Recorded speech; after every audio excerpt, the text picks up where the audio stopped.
Good morning, You Can Heal family. My name is Shena, and today we're reading 1 Chronicles chapter 12. So Bren's at ballet again. I just picked up Blessing from the bus station. She got the bus home. There's like a fall break for a few days, so she'll be here till Tuesday. So that's exciting. If it's your first time listening, those are my daughters I was just referring to. And I'm going to read chapter 12 and then head out to pick Bren up. And it says, the mighty men at Ziklag. The following men joined David at Ziklag while he was hiding from Saul, son of Kish.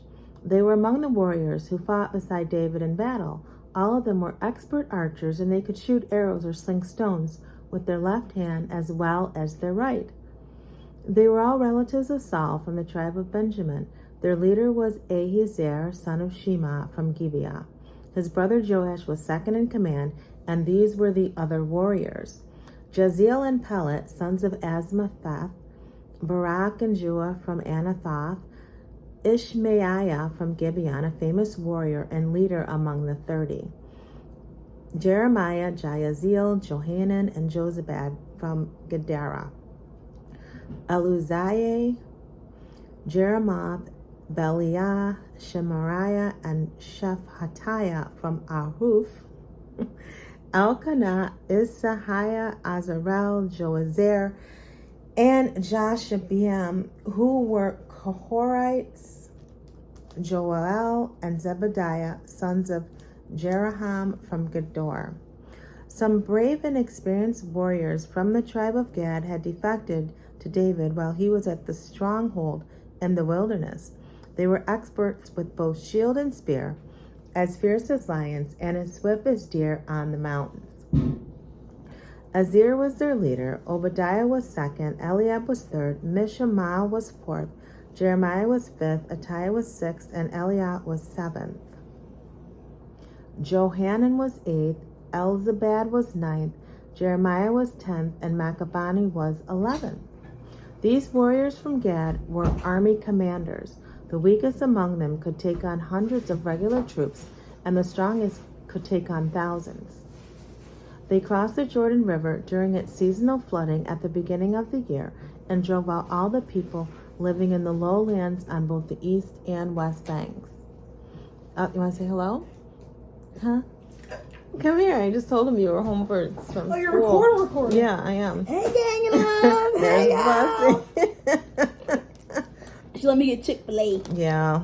I'm not really a fan, but okay. She's so picky, She's gulping. y'all. Oh, did you just gulp for God with the Chick-fil-A? Oh, Tracy Ann, she saw the gulp for God mug. She's like, those of you who've been listening a while, you know Blessing has to come in and... I know y'all miss me good. Yeah, freshman in college now. She's home. Now I've gone and lost my place. Okay, why do you gotta... Some things never change, people. Now, where was I? Honestly, I don't know what where's the last thing I read. I know I was going through a bunch of names. All right, let's do verse 8. Now look at that. Some brave and experienced warriors from the tribe of Gad had defected to David. Okay, I read that. While he was at the stronghold in the wilderness. They were expert with both shield and spear, as fierce as lions, and as swift as deer on the mountains. Azar was their leader, Obadiah was second, Eliab was third, Mishmana was fourth, Jeremiah was fifth, Attiah was sixth, and Eliel was seventh. Johanan was eighth, Elzabad was ninth, Jeremiah was 10th, and Machabaniah was 11th. These warriors from Gad were army commanders. The weakest among them could take on hundreds of regular troops, and the strongest could take on 1,000. They crossed the Jordan River during its seasonal flooding at the beginning of the year and drove out all the people living in the lowlands on both the east and the west banks. Other than Benjamin and Judah, others from Benjamin and Judah came to David at the stronghold. David went out to meet them and said, "If you have come in peace to help me, we are friends. But if you have come to betray me to my enemies when I am innocent, then may the God of our ancestors see and judge you." Then the Spirit came upon Amasiah, who later became a leader among the 30, and he said, "We are yours, David. We are on your side, son of Jesse. Peace and prosperity be with you, and success to all who help you, for your God is the one who helps you." So David let them join him, and he made them officers over his troops.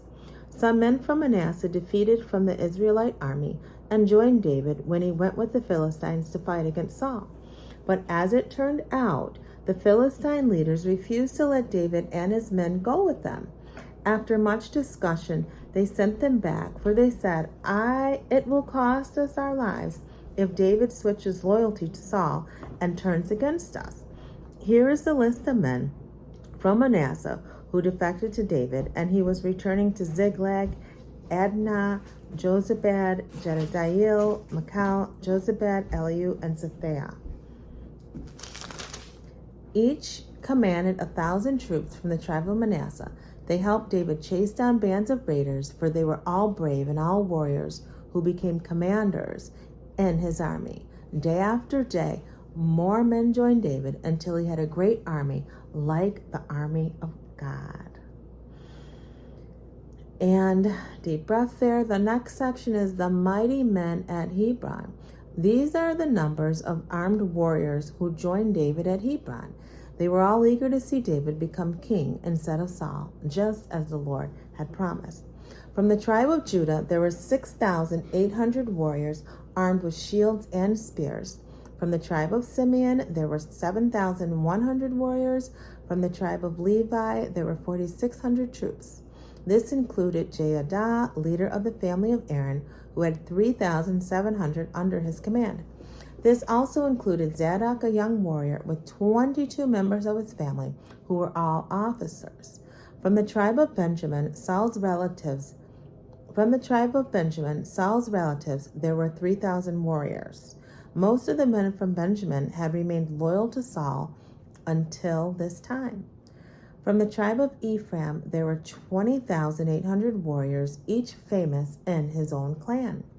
From the half-tribe of Manasseh, west of the Jordan, 8,000 men were sent for the express purpose of helping David become king.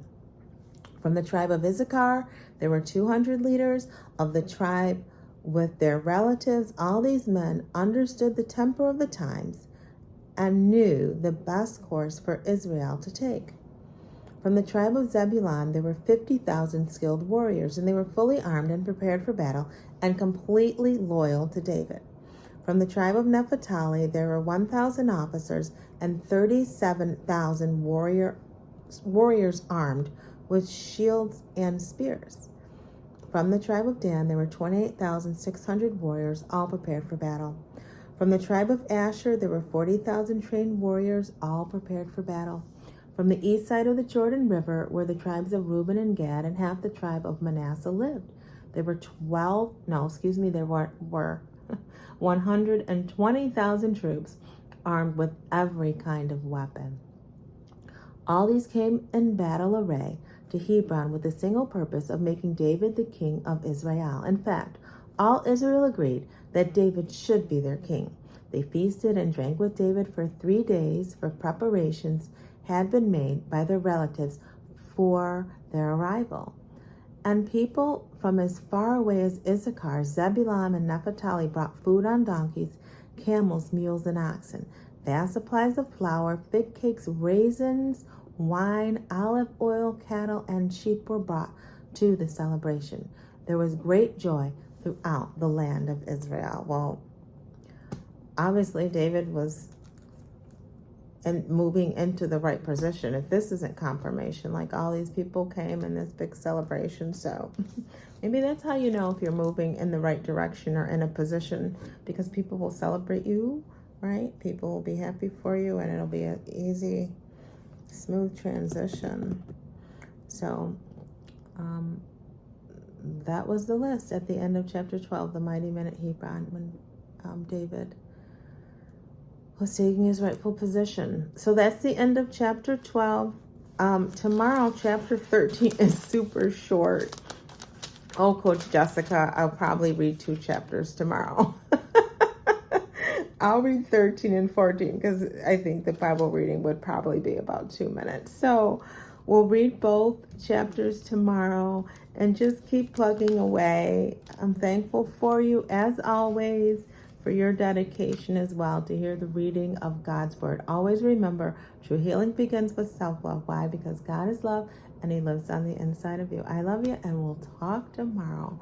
Bye.